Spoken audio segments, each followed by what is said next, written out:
So for me, there is no traditional writing process.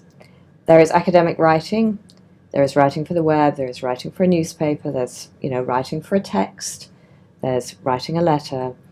And when I teach writing, the thing I want to focus on most of all for the students is that all good or formal writing has certain things in common. It has a message, an opinion, a claim, an idea, or what we call in academic writing a thesis.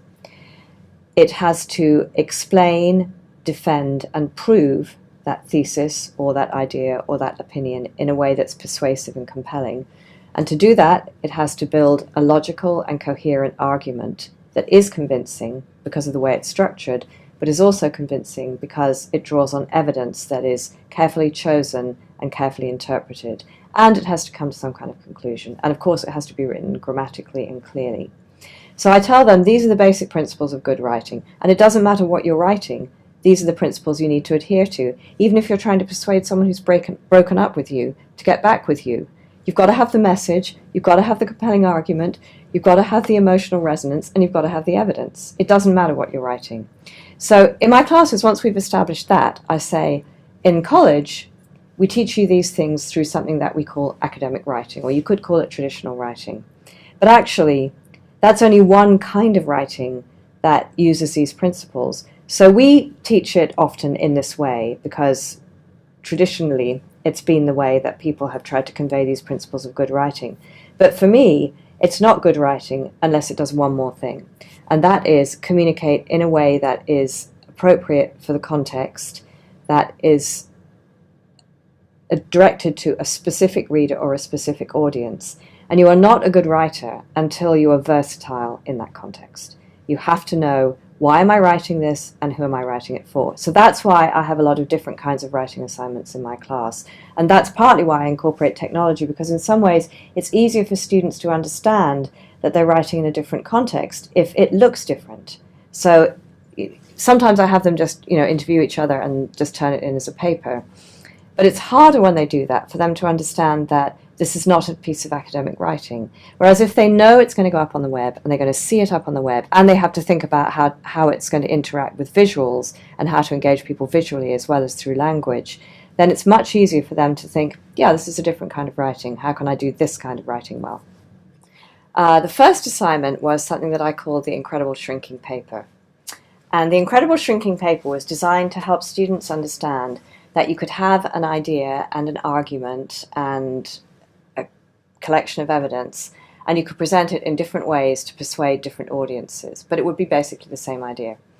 So the first thing they did was to write a traditional 5-page academic paper about one of the novels that we were reading.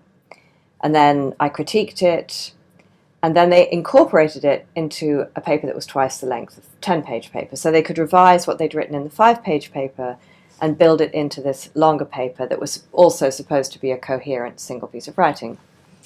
Then I told them, so then I graded and critiqued that.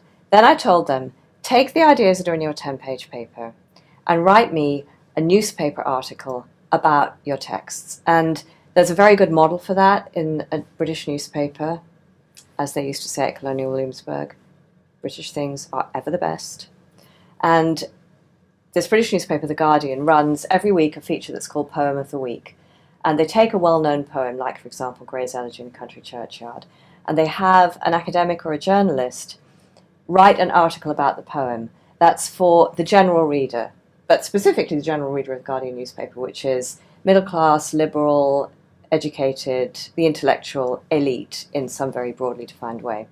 So we read a few of those, my students think about what that's doing, and then they have to rewrite their paper for that audience. And I tell them, think about voice, think about who your reader is. This is somebody, let's say, sitting in Starbucks.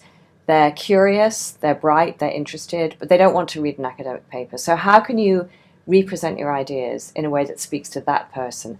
And that assignment was totally fascinating to grade, because some of the students who were not that strong in class knew exactly how to modulate their voice. And others who had really got stuck into achieving very highly with academic papers really found it. They couldn't find any kind of conversational tone. So they did that.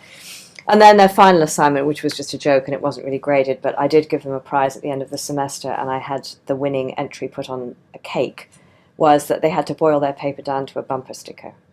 And then we had a competition for the best bumper sticker, and the winning one, as I said, I photographed it and put it on the frosting of a cake. And in our last session, which was a kind of party/conference, I unveiled the cake and we all ate the bumper sticker.